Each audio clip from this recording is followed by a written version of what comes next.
Boa noite, professora Arisol Simone Sayuri Tsuda Yamamoto. Eu agradeço muito. Você está concedendo hoje, que é dia 13 de agosto de 2025, essa entrevista para o Centro de Memória da Educação Profissional e Tecnológica do Centro Paula Souza, para o nosso programa de História Oral na Educação, Memórias do Trabalho Docente. Eu agradeço. Eu gostaria de coletar, né, informações sobre a sua trajetória social e profissional, porque você foi aluna, né, do curso de construção civil, né, na modalidade edifícios, e também logo em seguida já ingressou, né, como estagiária, como auxiliar docente. Então, se você pudesse nos contar, assim, também, onde você nasceu, como é que foi a sua trajetória até chegar na FATEC São Paulo, né? Então, eu nasci em São Paulo mesmo, morava na Zona Sul, no Saúde, estudei em escolas públicas a partir do Fundamental 2, só o anterior foi escola particular, ficava o dia inteiro. Então, no Fundamental 2 eu cursei o ensino Lazar Segal. No ensino médio foi para o Brasílio Machado e fiquei só uns 6 meses depois de formada no médio, e aí eu ingressei aqui. Estava no vestibular de meio de ano, então geralmente vestibular de meio de ano é mais fácil de entrar.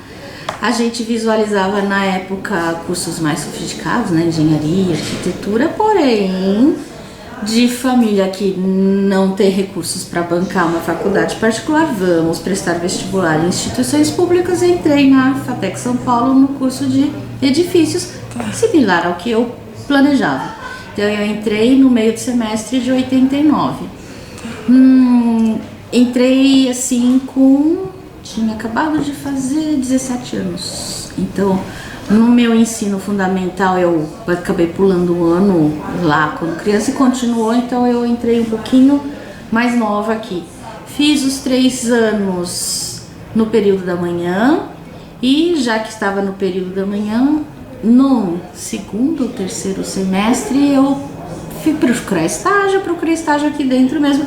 Entrei no escritório piloto do Centro Paula Souza. Chamava escritório piloto, eu não sei, eu esqueço o nome atual dele. Então, o Centro Paula Souza era menorzinho, então eram poucas FATECs e poucas ETECs que ele gerenciava, a estrutura era menor, então o escritório piloto era o lugar que gerenciava os projetos, as plantas. Então tinham 3 setores: projeto, obra e orçamento. Eu entrei em projeto, fazia-se os desenhos das novas reformas, dos novos prédios e coisa parecida lá, então eu entrei para estagiar em desenho lá. Fiquei 6 meses e depois eu fui fazer estágio no departamento de edifícios com a disciplina de desenho e CAD, então fui direto trabalhar com AutoCAD, e aí eu fiquei até me formar. Antes de me formar, eu entrei como um concurso de auxiliar docente nessa disciplina, então eu entrei como auxiliar docente de desenho. Nessa época, o cargo de auxiliar docente era um cargo só para ensino médio, então mesmo antes de me formar, consegui ingressar nesse concurso e fiquei lá por um bom tempo. Eu só encerrei esse contrato de auxiliar docente porque eu peguei um segundo cargo de professor. Com um cargo de professor dava para compatibilizar os dois, mas aí eu peguei mais um, então aí eu tive que largar um dos concursos. Agora, no período de que ano a que ano você ficou no escritório piloto, e quem eram os professores com quem você estagiou? No escritório piloto não eram bem... No setor de projeto não tinha um professor daqui. Ficavam os professores de edifícios no de orçamento, acho que mais no de orçamento, que era o professor Rufino. Professor Rufino que gerenciava a parte de orçamento. Em desenho não. Quem gerenciava não era um professor daqui, nem era engenheiro, era o Zé Moreira. Ele era o funcionário, ele era desenhista. Então ele que coordenava todas as mesas de desenho pra gente fazer os desenhos daqui. Tinha um engenheiro responsável que era o Rodolfo, mas teve uma época que eu lembro que ele saiu e depois ele voltou. E a Sônia? A Sônia, ela era de orçamento. Então eu conhecia a Sônia, mas era um setor diferente. Depois que acabou juntando todo mundo, porque mudou de lugar. Então, desenho era lá em cima e o orçamento era no prédio aqui do Paulo Souza embaixo, se eu não me engano. O Paulo Souza tinha alguns setores que tá dessa parte administrativa. Depois que no final foi todo mundo lá pro último andar do edifício Paulo Souza, aí ficou tudo junto, mas aí eu saí. Aí eu vim fazer estágio aqui no desenho. Você pegou a fase da implantação dos computadores, né? Quando você começou na FATEC São Paulo, já tinha algum laboratório de informática montado? A minha turma foi a primeira turma que conseguiu ter a disciplina de desenho com AutoCAD desde o começo. As anteriores foram assim implantadas no semestre que estava. Então a minha foi a primeira que conseguiu já pegar do desenho 1 ao desenho 4 o AutoCAD junto com a prancheta. Então tinha o laboratório, os professores estavam se adequando a isso, mas não eram muitas máquinas. A gente usava o laboratório do pessoal de processamento de dados, atualmente é o ADS. Tá. Porque eu li que foram montados 2 laboratórios, né? Era a professora Marília Marcolin que ficou responsável pelos laboratórios. Você lembra desse período? Mas acho que esse era o laboratório do processamento de dados. Então, no comecinho, como ele já tinha processamento de dados, a gente usou o laboratório dele. Uma daquelas fotos é do laboratório lá. Aí, com o passar do tempo, aí o Edifícios fez um laboratório só do edifício, separando do de ADS. Aí a gente conseguiu 10 máquinas para poder... Não, a gente conseguiu primeiro 5 máquinas, a gente não tinha espaço físico, as meninas davam aula numa sala menor do que essa lá no bloco A, então ficavam uns 4 alunos em cada computador para aula. Isso em que ano? Nossa, eu não lembro mesmo, mas era 90 e alguma coisa. Que já tinha o bloco A, a gente fez isso no bloco A. As aulas eram lá numa das salinhas que hoje em dia é a coordenação de desenho dentro de edifícios. E você participou também quando ampliaram a possibilidade, parcerias, para que o pessoal externo viesse também se capacitar com relação ao AutoCAD? Sim. Você lembra de... Eu lembro, mas a gente conseguia... Então, por aqui ser público, você não pode oferecer cursos pagos para o pessoal de fora. Para isso funcionar, você tem que pedir pela FAT. Tá. Pedindo pela FAT, aí tem todo um critério de divisão, né? Então, uma porcentagem do que entra tem que garantir o funcionamento da FAT, uma parte ia para o departamento e uma parte ia para a disciplina. Geralmente a gente fazia isso quando a gente precisava angariar recursos para fazer alguma coisa. Então o primeiro laboratório lá, que funciona agora, a instalação de rede, essas coisas, quem bancou foi a gente. A gente dava esses cursos externos para entrar verba, para fazer alguma coisa internamente. E o congresso, um dos congressos que eu fui, representando a professora Isaura, lá em Portugal, para angariar o fundo para a gente poder viajar, eu e outro funcionário, o auxiliar docente Carlos, que já saiu daqui. Eram 3 passagens. A Isaura só não foi porque ela ficou grávida e aí viajar já num mês antecipado de gravidez não foi recomendado. Então foram só nós 2. Pra gente pegar passagem, pagar o congresso, estadia, a gente deu esses cursos para fora para entrar verba pra gente poder ir pro congresso. Então, nessa época tinha esses cursos por causa disso. Aí depois a gente para, porque ficar toda hora fazendo isso mexe com a estrutura, então não tem mais. Mas a ideia dos cursos para fora eram essas. Eu conheço bem esse processo porque eu tenho 25 anos de Paula Souza.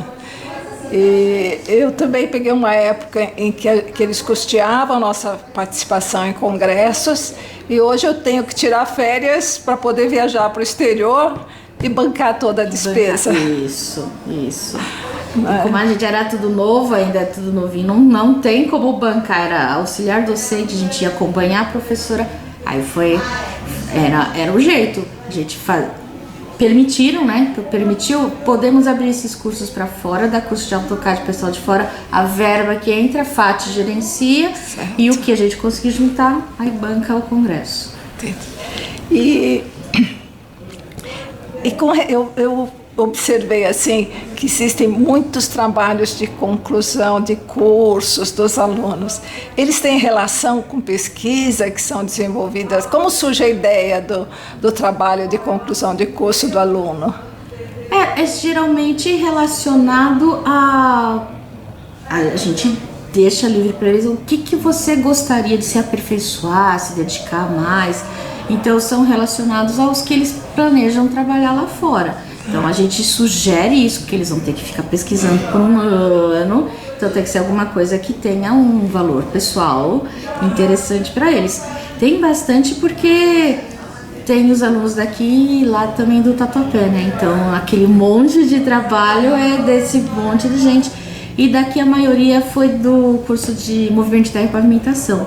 Então, como eu peguei a disciplina que assessorava os alunos, eu entrei como co-orientadora da maioria. Então, conversava com eles, então, o que você quer fazer, como que você vai fazer, você explica por que você quer fazer. Então, eu direcionava os meninos em relação a isso. E esses trabalhos, eles ficam armazenados aqui em algum lugar? Os livros estão todos aqui encadernadinhos, bonitinhos, tem na biblioteca do departamento. Só que começou a ficar um espaço físico muito grande, então a gente começou só a encadernar os que tinham uma nota alta. Depois eu posso mostrar, tá? E aí os outros a gente só pegava em CD. A gente ainda tem alguns trabalhos, finalizando o curso de movimento de terra. Eles ainda têm os trabalhos de graduação. Poxa, interessante. Só o curso novo de estradas a gente tirou, porque eles sofrem demais escrevendo. Acho que não tem um perfil, não é todo mundo que tem o perfil acadêmico que vai escrever.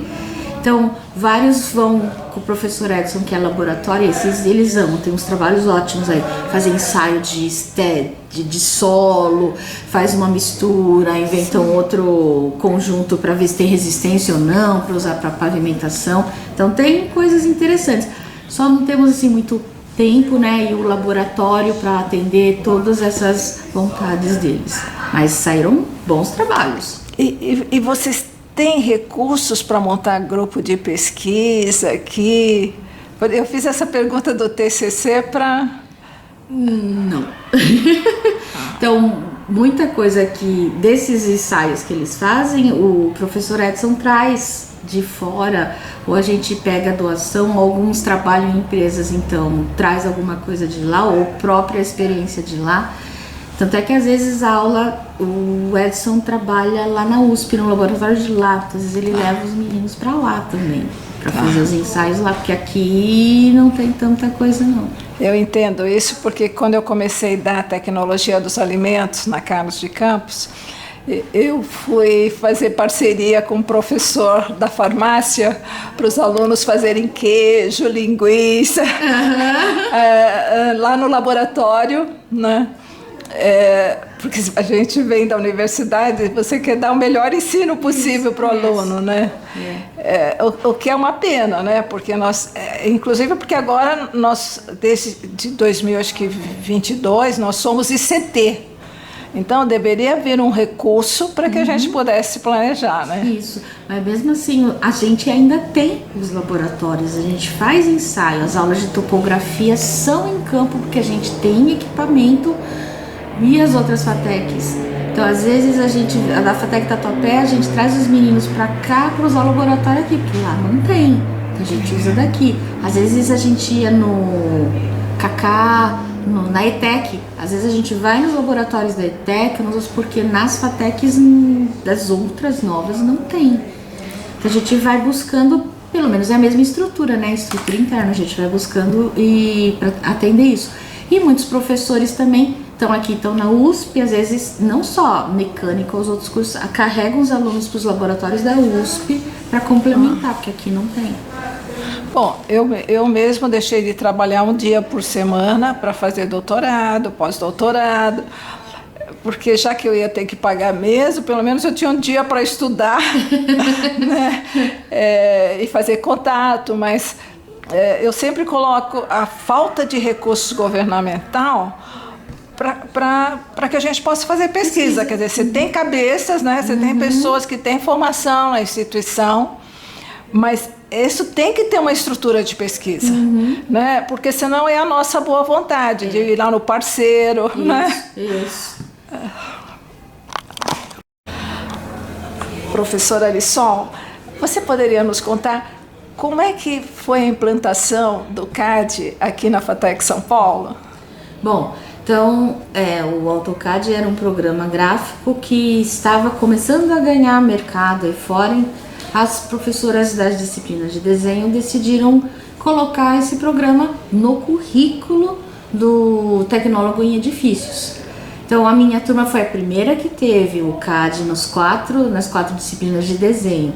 E quando eu entrei como estagiária na disciplina de desenho, tinha bastante questionamento das instituições de fora, porque a FATEC, o curso de edifícios foi o primeiro curso de nível superior a colocar o programa como parte do currículo de desenho, que até então era só prancheta.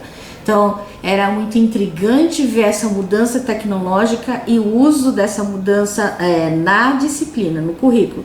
Então, eu lembro que quando eu entrei como estagiária, eu entrei exatamente numa época que as professoras de desenho estavam montando um seminário e foram convidadas pessoas de fora para assistir esse seminário, porque elas iam mostrar como que foi o planejamento, a introdução dessa nova ferramenta no uso de desenho. Então, tinha a prancheta e o programa CAD simultâneo na disciplina. Então, a FATEC São Paulo, no curso de edifício, foi pioneiro no uso dessa ferramenta no currículo. Então, em 2022, eu fiz uma parceria com a professora Maria Alice Pius e com a professora Ana Saad, para nós participarmos juntas da Semana de Museu, envolvendo os alunos, inclusive, ingressantes, né? Até surgiu a ideia, quando nós fizemos a reunião, a ideia acho que foi da professora Ana Saad, de nós fazermos uma visita guiada com os alunos. Daí veio a pandemia, nós fizemos um trabalho escrito, apresentamos no seminário durante a pandemia, mas em 2022 a gente retomou a ideia e fez essa visita. A professora Ana Saad tinha 3 alunos do PIBIC e eles fizeram palestras essas que estão no nosso site de memórias nesse evento. E eu me lembro de um trabalho muito interessante de um aluno que ele utilizou um sistema, o BIM, para mapear o edifício Paula Souza, externamente. Até porque ele não conseguiu entrar, precisaria de autorização, os guardas falaram para ele, então ele fez o trabalho externo, né? Existe muita diferença que a gente tinha entre um e outro? Esse sistema já está implantado? Esse sistema é um pouquinho mais complicado, que você precisa, para fazer esse levantamento, você precisa, por exemplo, de drones ou de scanners externos para fazer esse mapeamento. Ele transforma em pontos e aí joga para um programa. Infelizmente o AutoCAD não suporta isso, então a gente teria que usar novos programas. São novas tecnologias, então são equipamentos novos, programas novos que a gente teria que implantar. A ideia do BIM vem sendo trabalhada e pensada desde que o governo federal definiu que os projetos entregues para órgãos públicos têm que ser em BIM, não mais só desenho do CAD. Então tem que repensar os cursos para colocar as novas tecnologias.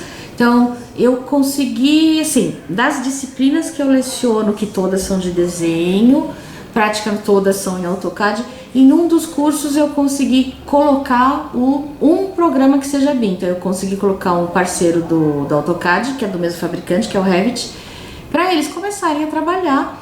Mas a gente não vai chegar na nuvem de pontos, porque aí eu preciso de mais coisa. Mas é um pontapé, eles conseguem trabalhar num programa que já vai dar uma abertura para eles maior e que o mercado tem pedido mais, né? Mais conhecimento em outros programas para fazer mais coisa. Durante esse período que você está, né, de 92 até o momento, houveram muitas mudanças no currículo do curso de movimentação? Alguns ajustes em alguns cursos. Edifícios teve alteração. Aqui em estradas a gente já mudou bastante, tanto é que já até mudou o nome. O curso antigo era Movimento de Terra e Pavimentação, agora é Estradas, por causa do catálogo nacional, então o curso se adequou ao catálogo. E dos cursos da FATEC Tatuapé, eles já são do catálogo, mas assim, ajustes de realocação de disciplina no semestre, para tentar acompanhar o aluno no mercado. Mas o bom é que, como as ementas são abrangentes, você tem que cumprir. Então, a minha ementa eu consegui trocar de CAD para RESP, instruir o aluno a desenvolver um desenho usando o aplicativo. Então, eu continuo usando o aplicativo, eu só mudei para um aplicativo que atualmente está mais novo no mercado. Então, isso a gente consegue fazer. E assim, você falou que todas as suas disciplinas então estão relacionadas com desenho desde o início, então? Desde o início. A paixão do desenho já veio desde quando eu entrei lá no escritório, porque desenhar à mão também era muito bom, mas trocou a ferramenta. E o escritório piloto, quando você trabalhava, era no edifício Paula Souza, lá onde era o IEA, do último piso? Já era lá? Não, era em outro lugar, só que eu pensando, eu não lembro onde era, mas era lá em cima. E depois ele foi alterado para mais em cima ainda. Eu só lembro que quando eu fazia estágio, aquelas portinhas, eu ficava na janela e eu conseguia ver toda a praça. Então você desenhava olhando as árvores lá embaixo. Então sempre foi no edifício Paula Souza? Sempre foi no edifício Paula Souza. E pelo que eu percebi do escritório piloto, ele sempre contou também com projetos de HE de professores para a reforma dos edifícios? Alguns, a maioria é contratado mesmo, são arquitetos e engenheiros contratados. Hoje em dia acho que só tem engenheiro e arquiteto quando não tem mais professor. Ah, não tem mais professor? Não. Tá. Até que quem era lá era a Maria Alice, Elisa, todas eram de lá. E não tem, elas são todas para cá e se você for ver lá, eu conheço alguns. É tudo engenheiro e arquiteto contratado exatamente para o cargo de fazer os projetos e reformas. Porque é importante para você manter uma homogeneidade, né, institucional, né, até para orçamento, para a questão de recursos, né, de negociar recursos. Tem mais alguma coisa que você gostaria de contar para a gente, para deixar registrado sobre a sua história profissional, professora? Não sei, que a gente já passou por tanta coisa aqui. Eu vi construindo os prédios, né? O bloco A, o bloco B, a gente vê as alterações. Nossa, já faz tanto tempo, são tantas coisas que... E foram professores nossos, né? Porque o patrono do teatro... Isso, foi né? meu professor, professor Vladimir. Ah, ele foi seu professor? Ele, E como ele era como professor? Nossa, era uma aula assim que a expectativa da aula era grande. Você assistia, tentava absorver o máximo que podia, porque eram aulas maravilhosas desses professores. O professor Rufino também tinha bastante experiência, né? Foi meu professor também, Tinha, sim. Eu tenho alguns livros do professor Rufino no arquivo pessoal dele, no Centro de Memória. Olha.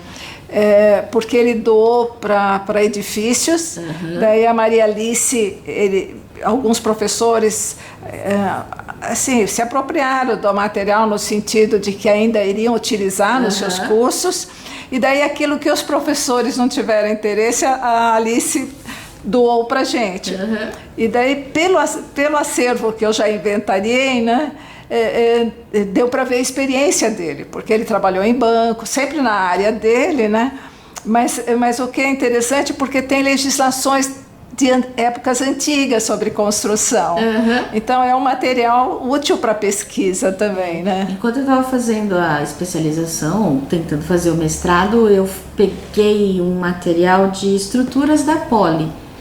E aí, lendo o material, as citações. A citação do professor Breno Fabiani, que era o nosso professor aqui, exatamente fundações. Se você pegar as apostilas ou o material que o pessoal usa na Poli, o nosso professor Breno Fabiani é citado muitas vezes, não tinha publicação, eram apostilas. Então tem o nome dele, ele faz parte dessa história toda aí. A única coisa que a gente não tem a obra, né? Não tem, eram apostilas, era uma coisa parecida. Mas ele é citado muitas vezes lá. Você pegou quando o Kazuo, a dissertação do professor Kazuo Watanabe e do Paulo Yamamura, né? Os dois fizeram dissertações mais ou menos no mesmo período na física da USP. Naquela época a gente não digitalizava, então eu só tive acesso aos resumos de uma publicação que achei na internet.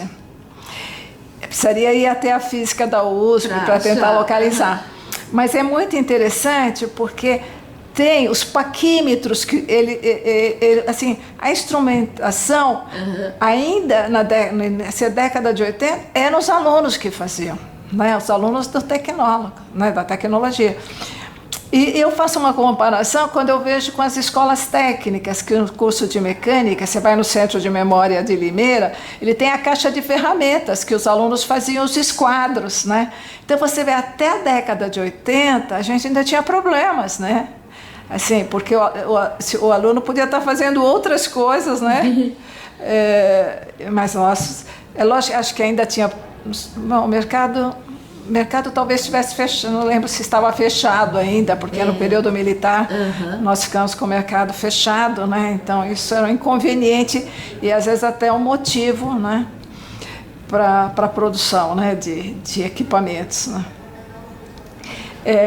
Mas você chegou a conhecer também o professor Kazuo Watanabe, esse trabalho deles? Não. Eu lembro dos nomes deles, das pessoas, mas dos trabalhos nessa época... Porque no Centro de Memória eu tenho duas revistas do período que o Kazuo Watanabe foi superintendente. E ele... eram voltadas... caderno de pesquisa. Então você percebia que eles estavam com vontade de desenvolver pesquisa, né? O próprio Watanabe... Eu tenho uma coleção de 32 ou 34 livros que a doutora Helena Peterossi doou, que foram do Kazuo Watanabe.